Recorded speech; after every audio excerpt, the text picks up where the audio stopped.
सभी दोस्तों को जय हिंद, वंदे मातरम, राम राम। एसएससी जीडी आणि 5 किनारी भर्ती का फाइनली एग्जाम समाप्त हो चुका है दूसरे दिन का। और 25 फरवरी 2025 के दिन जितने भी शिफ्टों में एग्जाम हुए हैं, पहले दूसरे तीसरे, इसका पूरा रिव्यू वीडियो आप सभी के लेके आ चुका हूं। मैथ, रीजनिंग, जीके, जीएस का लेवल क्या था, कैसे कैसे क्वेश्चन पूछे जा रहे थे, इसके बारे में सारी जानकारी इस वीडियो में देने वाला हूं। फिक्र ही क्या है, बात जब Saurabh Mishra inform YouTube channel है आपके साथ, आपका भाई है ना, ऐसे कोई जरूरत नहीं है। अगर चैनल पे नया हो, चैनल को सब्सक्राइब जरूर करना, वीडियो को लाइक कर देना और ये वीडियो अपने सारे दोस्तों के साथ शेयर जरूर कर लेना। अगर आपका इस वीडियो का पेपर है कल, परसों, तरसों, तो आप सभी के लिए वीडियो मोस्ट इंपॉर्टेंट है, क्योंकि इस वीडियो से आपको पूरी नॉलेज हो जाएगी किस लेवल के क्वेश्चन आ रहे हैं और क्या क्या हमें पढ़ के जाना चाहिए। ठीक है, ये सारी जानकारी आपको देने वाला हूँ। सबसे पहले दोस्तों लेवल की बात करते हैं कि एसएसजीडी में आज के दिन जो पेपर हुआ उसका लेवल क्या था। तो मैं पेपर का लेवल तो इजी ही था, लेकिन मैथ जो आपके आज गिरे थे वो मॉडरेट लेवल के गिरे थे। ठीक है, पहले दूसरे तीसरे जितने भी शिफ्टों के पेपर हुए हैं सब में मैथ थोड़े मॉडरेट लेवल के आ रहे हैं, ज्यादा टाइम ले रहा है मैथ। ठीक है, तो मॉडरेट लेवल के मैथ के क्वेश्चन पूछे जा रहे हैं। इसके बाद जीके जीएस का दोस्तों क्वेश्चन किस टाइप का आ रहा है, तो जीके जीएस का जो क्वेश्चन आ रहा है वो बहुत ज्यादा हार्ड आ रहा है। मैं बता दूं, ऐसे कुछ 5 से लेके 7 क्वेश्चन है जिसको आप आराम से बना लोगे, लेकिन इसके बाद जो क्वेश्चन हो रहे हैं जीके के, इसके बाद साइंस के, वो थोड़े से हार्ड क्वेश्चन है, बच्चे टाइमली सॉल्व नहीं कर पा रहे, इसलिए जीके जीएस हार्ड आ रहा है थोड़ा मोड़ा। ठीक है, बाद बाकी अगर रीजनिंग की बात करें तो रीजनिंग बहुत ज्यादा इजी है, बच्चे अच्छे खासे क्वेश्चन अटेंड कर रहे हैं। हिंदी की बात करें तो हिंदी में भी दोस्तों बच्चे अच्छे खासे क्वेश्चन अटेम्प्ट कर रहे हैं, हिंदी भी इजी है। तो हिंदी और रीजनिंग दोनों इजी है, जीके थोड़ा हार्ड गिर रहा है और मैथ थोड़े मॉडरेट लेवल के आज गिरे हैं। ठीक है, थोड़ा सा पैटर्न में बदलाव हुआ है, बाद बाकी और सब कुछ सेम है। अगर क्वेश्चन अटेंड की बात करें कितने कितने बच्चे क्वेश्चन अटेंड कर रहे हैं, तो मैं बता दूं दोस्तों, जो हिंदी भाषी वाले क्षेत्र हैं वहां के बच्चों का जब मैंने रिव्यू लिया तो उन्होंने कहा कि हम इतना क्वेश्चन अटेम्प्ट कर रहे हैं। इसमें दोस्तों ऐसे भी बच्चे जो कि तुक्का मार रहे हैं और कुछ ऐसे बच्चे जो कि रियली पढ़ के क्वेश्चन अटेम्प्ट कर रहे हैं। इसमें से दोस्तों 20 में से कोई बच्चा 19 क्वेश्चन अटेम्प्ट कर रहा है। ठीक है, मैथ में, रीजनिंग में भी 20 से 19 क्वेश्चन अटेम्प्ट है, हिंदी में भी 20 से 19 क्वेश्चन बच्चे अटेम्प्ट कर रहे हैं हिंदी वाले बहुल क्षेत्र एरिया से। जीएस की बात करें, जीएस में भी दोस्तों 20 से करीबन 15 प्लस क्वेश्चन बच्चे अटेम्प्ट कर रहे हैं। जीएस थोड़ा सा हार्ड गिर रहा है, बहुत सारे बच्चों का रिव्यू मैंने लिया तब मैं बता रहा हूँ कि जीएस थोड़े हार्ड गिर रहे हैं, इसलिए बच्चे जीएस में 15 प्लस क्वेश्चन अटेम्प्ट कर रहे हैं। तो जो हिंदी वाले बहुल क्षेत्र के एरिया है वो दोस्तों 145 नंबर प्लस दोस्तों क्वेश्चन अटेंड करके आ रहे हैं कि उनका इतना तो जाएगा ही, और उनका जाता भी है। बाद में जो नॉन हिंदी वाले स्टेट के बच्चे हैं उनसे दोस्तों मैंने रिव्यू थोड़ा कम लिया है, फिर भी मैंने 10 बच्चों से बातचीत किया है तो वो कह रहे हैं सौरभ भैया हम 60 से लेके 62 नंबर तक का क्वेश्चन अटेंड करके आ रहे हैं आराम से। कोई दिक्कत नहीं, आप इतना भी क्वेश्चन अटेम्प्ट करके आओ सही। अगर आपका कोई भी गलती नहीं है और इतना क्वेश्चन आपने सही से अटेम्प्ट कर लिया है तो आपका नौकरी हो जाएगा। नॉन हिंदी वाले एरिया से टेंशन की जरूरत नहीं है, और हिंदी वालों का ये अटेम्प्ट सही है। ठीक है, इसमें बहुत से ऐसे बच्चे जो कि तुक्का पार्टी भी हैं, लेकिन ये अटेम्प्ट है बच्चों का। अब ये सारे रिव्यू आप ही के द्वारा दिए गए हैं और आप ही के रिव्यू के ऊपर मैंने वीडियो बनाया हुआ है, तो ये आपके अटेम्प्ट हो गए। बात बाकी अगर हम क्वेश्चन की बात करें कि आज के दिन जीएस का दोस्तों क्वेश्चन कहाँ ज्यादा पूछा गया था और दोस्तों किस टाइप के क्वेश्चन आए थे उसकी सारी जानकारी आपको देने वाला हूं। तो ये रहा जीएस का पूरा लेवल आज के दिन दोस्तों। जो आपके पेपर हुए हैं पहले दूसरे तीसरे शिफ्ट में, उसमें सबसे ज्यादा ये सारे टॉपिक से क्वेश्चन पूछा गया है। जैसे कि जनगणना 2011 का दोस्तों हर शिफ्ट में क्वेश्चन पूछा जा रहा है। कल वाले शिफ्ट में भी क्वेश्चन आए थे और आज भी पहले दूसरे तीसरे तीनों शिफ्टों में जनगणना से दोस्तों क्वेश्चन देखने को मिल रहा है, 1 से लेके 2। तो दोस्तों जनगणना 2011 पढ़ना बहुत जरूरी है। यहाँ से दोस्तों 1 से लेके 2 क्वेश्चन तक बन जा रहे हैं शिफ्टों में। नदियों का भी दोस्तों क्वेश्चन बन रहा है 1 से लेके 2। ठीक है, मैंने पीडीएफ वगैरह दिया था आप लोगों को, जिन लोगों ने वो पीडीएफ पढ़ा होगा उनको पता होगा वो वहीं से क्वेश्चन बन रहे हैं। ज्यादा उतने भी हार्ड क्वेश्चन नॉर्मल है, अगर आप थोड़े से पढ़ने में अच्छे हो तो आप आराम से सॉल्व कर पाओगे। राज्यसभा लोकसभा से भी 1 से लेके 2 क्वेश्चन तक बन जा रहे हैं जीडी के पेपर में। खेल और उससे जुड़े कप वगैरह जो है उससे भी दोस्तों क्वेश्चन बन रहा है। अब दोस्तों खेल और उससे जुड़े कप वगैरह आप 2025 का मत देखना, ये 2023 और 24 में जितने भी दोस्तों हमारे गेम वगैरह ऑर्गेनाइज हुए थे उसी के रिलेटेड क्वेश्चन पूछ रहा है 23 और 24 का। उससे ना ही पीछे का क्वेश्चन आ रहा है ना ही आगे का आ रहा है, 23 और 24 में ही लटका हुआ है। अभी जितने क्वेश्चन बने हाल ही में जीडी पेपर में कल और आज के बीच में, वो दोस्तों खेल से जुड़े हुए क्वेश्चन है, जो कि 23 और 24 वाले जितने भी खेल हुए हैं उससे जुड़े कप वगैरह है उनसे दोस्तों क्वेश्चन बन रहा है। किसी में पूछ रहा है कि नीरज चोपड़ा किसमें स्वर्ण पदक लेके आए थे, ये वो, तो इस टाइप के क्वेश्चन आ रहे हैं। तो 23 और 24 का ही दोस्तों खेल और उसके जुड़े कप वगैरह के बारे में आप पढ़ के जाना, आपके लिए अच्छा रहेगा। इसके बाद दोस्तों नीतियां के ऊपर क्वेश्चन आ रहा है। इसके बाद दोस्तों जनजातियां, जो भी जनजाति है उससे भी दोस्तों क्वेश्चन देखने को मिल रहे हैं। ठीक है, नीति और जनजाति का भी क्वेश्चन देखने को मिल रहा है। इसके बाद 2011 में जो जनगणना हुआ था उसके आधार पर हिंदू कितने % है, मुस्लिम कितने % है, इसके भी दोस्तों क्वेश्चन देखने को मिले हैं आज के पेपर में। और दोस्तों इस लेवल के भी क्वेश्चन देखने को मिल रहे हैं, तो ये भी दोस्तों आप थोड़ा पढ़ लेना। 2011 के जनगणना के कितने % हिंदू है, कितने % मुस्लिम है, ये वगैरह के बारे में आपको पढ़ना बहुत जरूरी है। जैन वगैरह कितने हैं। भारतीय संविधान के दोस्तों 1 से लेकर 2 क्वेश्चन देखने को मिल रहे हैं जीडी के पेपर में। इसके बाद हरित क्रांति से भी जीडी के पेपर में क्वेश्चन आ रहा है, पहले दूसरे तीसरे शिफ्ट में आया हुआ है। पहले शिफ्ट का तो क्वेश्चन के ऊपर मैंने वीडियो बना के सारी जानकारी दे दी है। अब दोस्तों कुछ ऐसे क्वेश्चन जो कि जीडी पेपर में पूछे गए हैं और ये सारे वो क्वेश्चन है जो कि जीडी के पेपर में आ रहे हैं। अब दोस्तों किस लेवल के क्वेश्चन है, क्या है, सारी जानकारी आपको देता हूं। जैसे दोस्तों एक क्वेश्चन पूछा गया था, कौन सा राज्य नंदी पुरस्कार प्रदान करता है? तो कौन सा राज्य दोस्तों नंदी पुरस्कार प्रदान करता है? आंध्र प्रदेश दोस्तों आपका नंदी पुरस्कार प्रदान करता है। स्मृति वंदना का संबंध किस खेल से है? क्रिकेट से है दोस्तों स्मृति वंदना का संबंध। ये क्वेश्चन सब जीडी के पेपर में गिरा हुआ था। विश्व एथलेटिक चैंपियनशिप में स्वर्ण पदक जीतने वाले पहले भारतीय कौन थे? अब देखिए विश्व एथलेटिक में पहले चैंपियन जो थे स्वर्ण पदक जीतने वाले वो कौन थे? नीरज चोपड़ा जी। इनके ऊपर भी क्वेश्चन देखने को मिला। इसके बाद दोस्तों रोहिंग्या मुसलमान भारत में किस देश से आते हैं? यहाँ से भी क्वेश्चन देखने को मिला है, वो दोस्तों आपके म्यांमार से आते हैं। भारतीय संविधान सभा की पहली बैठक कब हुई थी?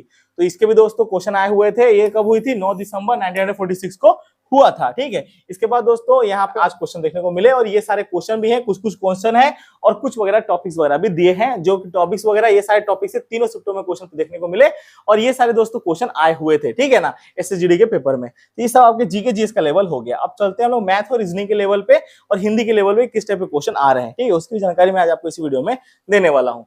इसके बाद दोस्तों हम लोग चलते हैं हिंदी वाले में।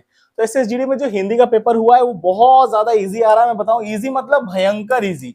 बच्चे 20 से 20 क्वेश्चन करके आ रहे हैं, इतना इजी पेपर आ रहा है हिंदी का। मतलब मैं क्या बोलूं, विलोम शब्द, ठीक है ना, एक शब्द का उल्टा। दिन का रात होता है, ठीक है, रात का दिन होता है, जो भी उल्टा शब्द है उसके दोस्तों 2 से लगभग 3 क्वेश्चन और किसी शिफ्ट में 4 क्वेश्चन तक भी पूछ लिए गए विलोम शब्द के। गद्यांश के 5 नंबर के क्वेश्चन हर शिफ्ट में आ रहे हैं और बहुत ही इजी आ रहा है गद्यांश। ऐसा इतना इजी गद्यांश आ रहा है कि एक बच्चा भी अगर ठीक से पढ़ने वाला होगा तो अगर वो ठीक से पढ़ ले, क्लास 1 और 2 का बच्चा, तो आराम से जीडी पेपर गद्यांश क्लियर कर सकता है। पैसेज टाइप का होता है और पैसेज में सब कुछ लिखा होता है और 5 दोस्तों ऑप्शन होते हैं, उसका आपको आंसर देना होता है। तो गद्यांश बहुत ज्यादा इजी आ रहा है, बहुत जबरा बच्चे करके आ रहे हैं। जो कि थोड़े मोड़े पढ़ने में अच्छे खासे, वो सारे बच्चे गद्यांश का क्वेश्चन सही सही करके आ रहे हैं। इसके बाद दोस्तों आपके मुहावरे, जो आपका मुहावरा है, ठीक है ना, पेट फूल जाने का मतलब क्या होता है, इस मुहावरे का अर्थ बताइए। ठीक है, घूर के देखने मुहावरे का अर्थ क्या है। तो इस टाइप के दोस्तों मुहावरे क्वेश्चन भी गिर रहे हैं। इसके बाद पर्यायवाची शब्द, ठीक है, एक शब्द के दोस्तों अनेक अर्थ होते हैं, जैसे कि पानी, पानी को नीर भी कहा जाता है। ठीक है, आग, आग को क्या कहता है, अग्नि भी कहा जाता है। इस टाइप के दोस्तों पर्यायवाची शब्द के भी क्वेश्चन आ रहे हैं जीडी के पेपर में। और अब दोस्तों ऐसा 2 से लेके 3 क्वेश्चन तक लगभग पूछ लिया जा रहा है। ये सारे ऐसे टॉपिक है जहां ज्यादातर क्वेश्चन पूछे जा रहे हैं। मुहावरे हो गए, पर्यायवाची शब्द हो गया, सर्वनाम से दोस्तों 1 से लेके 2 क्वेश्चन तक बन गया। ठीक है, विशेषण के भी दोस्तों 1 से लेके 2 क्वेश्चन आ रहे हैं। और फिलिंग द ब्लैंक्स यहाँ पे नहीं लिखा गया है, पर बता दूं रिक्त स्थान भी हम उसे कह सकते हैं। रिक्त स्थान के भी 1 से लेके 2 क्वेश्चन गिर रहे हैं। और त्रुटि वगैरह है, जो भी दोस्तों आपके शब्दों में त्रुटि वगैरह है उसको करेक्शन करने के लिए भी क्वेश्चन गिर रहा है जीडी के पेपर में। तो ये सारे हिंदी के ऐसे टॉपिक्स है जहां ज्यादातर क्वेश्चन गिर रहे हैं जीडी के पेपर में। और लगभग दोस्तों बता दूं ये सारे टॉपिक जीडी के पेपर में 20 से लेके 19 से लेके भैया 18 नंबर तक क्वेश्चन यही टॉपिक से गिर रहे हैं। 1-2 नंबर इधर उधर हो सकता है कि ये टॉपिक अगर आप पढ़ लेते हो तो जीडी पेपर में हिंदी में बहुत अच्छा स्कोर रहेगा। कोई भी आपके स्कोर काटने वाले नहीं है कि जीडी का जो पेपर हो रहा है ना, कोई ऐसा नहीं कि आईएएस लेवल का पेपर करा, बहुत इजी पेपर करा रहे हैं। जो बच्चा थोड़ा सा पढ़ने में अच्छा खासा हो आराम से पेपर क्लियर कर सकता है, कोई भी दिक्कत नहीं होगा। ठीक है, इसके बाद दोस्तों हिंदी के तो मैंने आपको सारी जानकारी दे दी। अब हम लोग चलते हैं मैथ के ऊपर। अब मैथ का दोस्तों क्या हालचाल है तो बता दूं, जीडी के पेपर में मैथ का हालचाल ये है कि मैथ बहुत आ रहे हैं इजी। अब दोस्तों मैं बता दूं यहाँ पे सिंप्लीफिकेशन के किसी शिफ्ट में 2 क्वेश्चन, तो किसी शिफ्ट में 4 क्वेश्चन तक भी सिंप्लीफिकेशन के पूछे जा रहे हैं एसएससी जीडी के पेपर में। इतना दोस्तों मस्त क्वेश्चन आ रहा है सिंप्लीफिकेशन का जीडी के पेपर में। एवरेज के भी 2 लगभग क्वेश्चन पूछ लिए जा रहे हैं जीडी के पेपर में। डिस्काउंट के भी 2 क्वेश्चन आ रहे हैं जीडी के पेपर में। और दोस्तों मैं एक शिफ्ट की बात नहीं कर रहा हूं, जितने भी शिफ्टों में एग्जाम हो रहे हैं उस शिफ्ट का यही हाल है दोस्तों। पहले शिफ्ट में अगर सिंप्लीफिकेशन का 2 क्वेश्चन पूछा गया तो दूसरे शिफ्ट में भैया वो उसमें 3 क्वेश्चन पूछ लिए गए। ठीक है, और तीसरे शिफ्ट में 4 क्वेश्चन तक लगभग पूछ लिया गया। तो ये दोस्तों क्या है कि बढ़ते जा रहा है, यही सारे टॉपिक से क्वेश्चन आ रहे हैं। बाद बाकी प्रॉफिट लॉस को भी आपको अच्छे से देख के जाना है कि प्रॉफिट लॉस से भी क्वेश्चन बन रहा है जीडी पेपर में।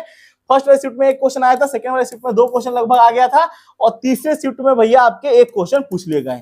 तो यहाँ पे 1 से लेके 2 क्वेश्चन का वेटेज है प्रॉफिट लॉस में। एलसीएम की बात करें तो यहाँ पे भी दोस्तों 2 से लेके 3 लगभग क्वेश्चन पूछ लिए गए। ऐसे पे आज वाले जो पेपर हुआ है पहला दूसरा तीसरा शिफ्ट, उसमें एलसीएम और एचसीएम का 2 से लेके 3 लगभग क्वेश्चन पूछ लिया गया मैथ वाले चैप्टर में। तो ये दोस्तों इतना लेवल का क्वेश्चन आ रहा है। इसी के साथ दोस्तों आप थोड़ा सा और जाओ तो आयत और परिमाण, ठीक है, आयत और परिमाण का जो क्वेश्चन पूछ रहा है ये दोस्तों आपके 1 से लेके 2 क्वेश्चन और किस शिफ्ट में 3 क्वेश्चन तक लगभग आज के दिन में पूछ लिए गए हैं। इसके बाद दोस्तों टाइम स्पीड डिस्टेंस, यहाँ के दोस्तों आज के दिन बता दूं 3 क्वेश्चन लगभग दोस्तों एक शिफ्ट में पूछे गए हैं, जिसमें दोस्तों ए से लेके बी का डिस्टेंस कितना है, तो ये दोस्तों डिस्टेंस आयत का क्वेश्चन बन रहा है और यहाँ पे लगभग 3 क्वेश्चन तो पूछ लिया है। तो मैथ का ये लेवल है और मैथ का दोस्तों थोड़ा सा हार्ड, थोड़ा सा इजी और थोड़ा सा मॉडरेट लेवल का हो रहा है। कल थोड़ा सा मैथ हार्ड आया था, पर आज के दिन मैथ बहुत ज्यादा मॉडरेट लेवल के आए थे, थोड़ा सा घुमाने वाला था। बाद में अगर आप आंसर निकालना चाहो तो आराम से निकाल लो, लेकिन दोस्तों मैं बता दूं इतना भी कोई इजी मैथ नहीं था कि हर कोई बच्चा कर लेगा, मॉडरेट लेवल के थे, थोड़ा घुमाने वाला था। टाइम टेकिंग मैथ हो रहा है भाई, ऐसा नहीं कि टाइम नहीं मैनेज हो पा रहा है मैथ में। मैथ में बच्चे जो सोच रहे हैं 20 मिनट के अंदर कर देंगे, नहीं कर पा रहे, किन बच्चों का 30 मिनट तभी मैथ खा जा रहा है। इसलिए मैथ को हमेशा एग्जाम में लास्ट में अटेम्प्ट करने की कोशिश करना। अगर मैथ को आप पहले में अटेम्प्ट कर रहे हो तो बहुत ज्यादा दिक्कत का सामना आपको करना पड़ेगा, बाद में आप पछता के भी कुछ नहीं कर पाओगे। बाद में हम लोग रीजनिंग की बात करें तो रीजनिंग में कोडिंग डिकोडिंग ने भैया पूरा बता दो जबड़ा तोड़ के रखा हुआ है। कोडिंग डिकोडिंग ने भैया बड़ा भयंकर आप कोडिंग डिकोडिंग का क्वेश्चन आ रहा है जीडी के पेपर में। जितने बच्चे अब की बार जीडी का पेपर देने जा रहे हैं उन सभी को पता हो कोडिंग डिकोडिंग के बहुत सारे क्वेश्चन पूछे जा रहे हैं। 2 से लेकर 3 और 4 लगभग क्वेश्चन आ जा रहा है कोडिंग डिकोडिंग का जीडी के पेपर में। पहले शिफ्ट में भी वही हाल था, दूसरे शिफ्ट में भी ये है, तीसरे शिफ्ट में ऐसे कोडिंग डिकोडिंग के अच्छे खासे क्वेश्चन पूछे जा रहे हैं रीजनिंग वाले पेपर में। अब आप बोलोगे कोडिंग डिकोडिंग क्या होता है, तो बता दूं ए बी सी डी इस टाइप के जो आपके क्वेश्चन दिए होते हैं ना, इसको हम कोडिंग डिकोडिंग कहते हैं। आप थोड़ा सा यूट्यूब पे सर्च कर देना, यहाँ से दोस्तों ज्यादातर क्वेश्चन बने कोडिंग डिकोडिंग के, ठीक है। ए बी वाला सब कोड वगैरह सॉल्व करना होता है, ये कोडिंग डिकोडिंग है, यहाँ से ज्यादातर क्वेश्चन बन रहे हैं। एनालॉजी के 1 से लेकर 2 क्वेश्चन लगभग दोस्तों जीडी पेपर में आ रहे हैं। मैथमेटिकल ऑपरेशन के भी दोस्तों 2 क्वेश्चन लगभग पूछे जा रहे हैं। अब मैथमेटिकल ऑपरेशन में दोस्तों 2 टाइप के क्वेश्चन आ रहे हैं, एक साइन चेंज करने वाला, एक दोस्तों आपके जो क्वेश्चन आ रहे हैं वो दोस्तों साइन को आगे पीछे करके आ रहे हैं, ठीक है। तो ये दोस्तों मैथमेटिकल ऑपरेशन के 2 लगभग क्वेश्चन पूछ लिए गए हैं। डाइस के दोस्तों जो पहले वाला शिफ्ट हुआ था उसमें 1 क्वेश्चन आया था, दूसरे वाले शिफ्ट में भी भैया 1 ही क्वेश्चन आया था, लेकिन तीसरे वाले शिफ्ट में लगभग 3 क्वेश्चन तक डाइस के पूछ लिए गए। और डाइस का जो क्वेश्चन है वो थोड़ा इजी आ रहा है, उतना हाई लेवल का क्वेश्चन नहीं आ रहा, नॉर्मल लेवल का क्वेश्चन आ रहा है। इसके बाद दोस्तों सिटिंग अरेंजमेंट के भी 1 से लेकर 2 क्वेश्चन लगभग दोस्तों एचडी के पेपर में पूछे गए हैं। और ये सारे बच्चों के रिव्यू के अकॉर्डिंग मैं आपको सारी जानकारी दे रहा हूँ। बहुत सारे बच्चों ने से मैंने रिव्यू लिया है, जो बच्चों ने मुझे जानकारी दिया उसी के रेट में आपको सारी जानकारी यहाँ पे दे रहा हूँ। सिटिंग अरेंजमेंट के भी अच्छे खासे क्वेश्चन गिर रहे हैं। सिटिंग अरेंजमेंट के क्वेश्चन तो गिरने ही थे मेरे भाई, क्योंकि आपको पता है सिटिंग अरेंजमेंट थोड़ा सा आगे पीछे होता है और ये जीडी पेपर का बहुत favourite subject. Sitting arrangement, coding decoding ये सब थोड़ा सा ज्यादा इसलिए फेवरेट है। जीडी के पेपर में तो ज्यादातर यहीं से क्वेश्चन आते हैं। इसके बाद आज दोस्तों एक चमत्कार हुआ, वेन डायग्राम में कल क्वेश्चन नहीं आ रहे थे, लेकिन जीडी के पेपर में आज वेन डायग्राम से भी दोस्तों क्वेश्चन पूछे जा रहे हैं। एक क्वेश्चन वेन डायग्राम का भी आया था जीडी के पूरे शिफ्ट में, ठीक है ना, सेकंड वाले शिफ्ट में पूछा गया था वेन डायग्राम से। इसके बाद दोस्तों मिरर इमेज, वाटर इमेज का दोस्तों 1 क्वेश्चन लगभग आ रहा है जीडी के पेपर में। ब्लड रिलेशन का 1 से लेकर 2 क्वेश्चन लगभग पूछ लिया गया है आज वाले पेपर में। इसके बाद डिक्शनरी के भी 1 से लेकर 2 क्वेश्चन लगभग पूछे जा रहे हैं, किस शिफ्ट में 1 क्वेश्चन, किस शिफ्ट में 2 क्वेश्चन। इसके बाद अल्फाबेटिक सीरीज का भी 1 से लेकर 2 क्वेश्चन लगभग पूछ लिया गया जीडी के आज वाले पेपर में। और ये दोस्तों मैं बता दूं नंबर सीरीज का 2 से लेकर 4 क्वेश्चन तक लगभग किसी की शिफ्ट में पूछ लिया गया। नंबर सीरीज भी थोड़ा इंपॉर्टेंट है, जैसे कोडिंग डिकोडिंग इंपॉर्टेंट ज्यादातर क्वेश्चन आ रहे हैं, वैसे नंबर सीरीज भी आपका इंपॉर्टेंट, नंबर सीरीज से भी ज्यादातर क्वेश्चन पूछ जा रहे हैं। यहाँ पे 2 से लेकर 4 क्वेश्चन तक लगभग एसएससी की शिफ्टों में पूछ लिया गया। जितने पेपर हुए उसमें 2 से लेकर 4 क्वेश्चन तक लगभग पूछ लिए गए किन की शिफ्टों में। ये आपका रहा रीजनिंग का, ठीक है। रीजनिंग के ये सारे चैप्टर जहां ज्यादातर क्वेश्चन पूछा जा रहा है, आप एक बार इसके स्क्रीनशॉट मार लो, आप सभी के लिए मोस्ट इंपॉर्टेंट रहेगा, ठीक है। इसके बाद मैथ के मोस्ट इंपॉर्टेंट चैप्टर्स ये सारे हैं, यहाँ से आप थोड़ा स्क्रीनशॉट मार लो। 1 2 3 4 5 6 ये 6 जो टॉपिक है, यहाँ से मैथ के बहुत ज्यादा क्वेश्चन गिर रहे हैं। अगर ये 6 टॉपिक को आप कवर कर लेते हो अच्छे खासे टाइम पे, तो मैथ में आपके फुल से फुल नंबर होने के चांसेस है। और ये रहा हिंदी का वेटेज ये रहा। हिंदी के दोस्तों ये सारी जगह से ज्यादातर क्वेश्चन पूछे जा रहे हैं, ठीक है। ये मोस्ट इंपॉर्टेंट टॉपिक से हिंदी के यहाँ से बहुत ज्यादा क्वेश्चन देखने को मिल रहा है। और जीके जिसकी मैं सारी जानकारी ऑलमोस्ट आपको दे दी है। तो बात बाकी दोस्तों जितने भी जीडी के एस्पिरेंट है, जिन लोगों का भी 1 तारीख में बोल रहा हूँ, जिन लोगों का भी 10 तारीख 12 तारीख कोई एग्जाम है, उनके पास अच्छा खासा टाइम है, वो सारे दोस्तों जितने भी इंपॉर्टेंट चैप्टर्स हैं इन सभी को कवर करो। टाइम आपके पास सफिशिएंट है तो भाई इस टाइम को वेस्ट करने कुछ फायदा नहीं है, उस टाइम को यूटिलाइज करो। जितने भी इंपॉर्टेंट चैप्टर्स वगैरह मैं बता रहा हूँ वहां पे आप फोकस करो, उसको पढ़ते रहो। और जीके जीएस में भी जो भी इंपॉर्टेंट चैप्टर्स आपको बताया वहां से तैयारी करो। जिन लोग का भी एग्जाम है आज कल परसों के बीच में, उन सभी को तैयारी अच्छे से करनी चाहिए। अगर तैयारी आप अच्छे से नहीं करोगे सिलेक्शन नहीं होगा। मैं आपको गाइड करने के लिए हूँ, हर पल हर टाइम आपको मैं गाइड करूंगा, लेकिन अब सिलेक्शन आपके हाथ में। अगर आपको सिलेक्शन चाहिए तो मेहनत खुद करनी पड़ेगी मेरे दोस्त, मैं तो आपके साथ हर वक्त, लेकिन उसके साथ दोस्तों आपको तैयारी खुद करनी पड़ेगी, मेहनत खुद करना पड़ेगा, क्योंकि वर्दी आप पहनोगे मैं नहीं। तो जब वर्दी आप पहनोगे तो आपको मेहनत भी करनी पड़ेगी, अपने आप को रगड़ना पड़ेगा। और ये चीज हमेशा याद रखना कि जीडी के पेपर में सिलेक्शन पाना है, थोड़ी मोड़ी मेहनत तो खुद तो करनी पड़ेगी। पेपर उतना कोई हार्ड नहीं है, पेपर आपके इजी टू मॉडरेट आ रहे हैं। कुछ कुछ क्वेश्चन हार्ड है, वो तो जीडी के हर पेपर में कुछ ना कुछ क्वेश्चन हार्ड होता ही है, लेकिन पहले आपको मेहनत करनी पड़ेगी तब जाके सिलेक्शन होगा, वरना सिलेक्शन नहीं होगा। इसीलिए लग जाओ तैयारी में सभी के सभी जी और जान से। वर्दी आप सभी का इंतजार कर रही है और मैंने पूरा आपको गाइड कर दिया, पूरा रिव्यू वगैरह दे दिया है। और कुछ भी दोस्तों डाउट रह गया हो, कमेंट सेक्शन खुला है, मुझे कमेंट कर देना। चैनल पे नया चैनल को सब्सक्राइब कर देना। और जीडी का पेपर देने जा रहे हो, डर को अंदर से दूर कर लो। बहुत सारे बच्चे डरे हुए हैं कि भैया हमारा पेपर में नंबर नहीं होगा, हमारा सिलेक्शन नहीं हो पाएगा, ऐसा हो। डर को दूर करो, माउंटेन ड्यू मत पियो भैया, दूध का गिलास उठाओ, पानी पियो, दूध पियो और जाओ जीडी का पेपर देने के लिए। और आपके पास झगड़ा तोड़ के आओ। मैं तो चाहता हूँ आप सभी का सिलेक्शन हो और जब जीडी का पेपर दे के आओ ऐसे स्टाइल में आप एक बार ऐसे चश्मा पहन के बोलना, सौरभ भैया हो गया हमारा सिलेक्शन। तो इस टाइप का भैया आपको पूरा जोश में रहना है, चश्मा उस्मा पहन के गाड़ी उड़ी लेके बुलेट वुलेट नचा के आराम से जाओ एग्जाम देने के लिए और कूल माइंड होकर पेपर दो। मुझे पता है आप सभी का इस बार सिलेक्शन हो जाएगा, आप सभी के में वर्दी चढ़ जाएगी, लेकिन उसके लिए मेहनत करनी पड़ेगी और कूल माइंड के साथ पेपर दो। 100% आप सभी का सिलेक्शन होगा, इसकी गारंटी मेरी रही, लेकिन मेहनत करनी पड़ेगी और गाइड करने के मैं हूं। फिक्र ही क्या है, बात जब सौरभ मिश्रा इन्फॉर्म चला आपके साथ, आपका भाई है ना, तो इसलिए कोई भी जरूरत नहीं है।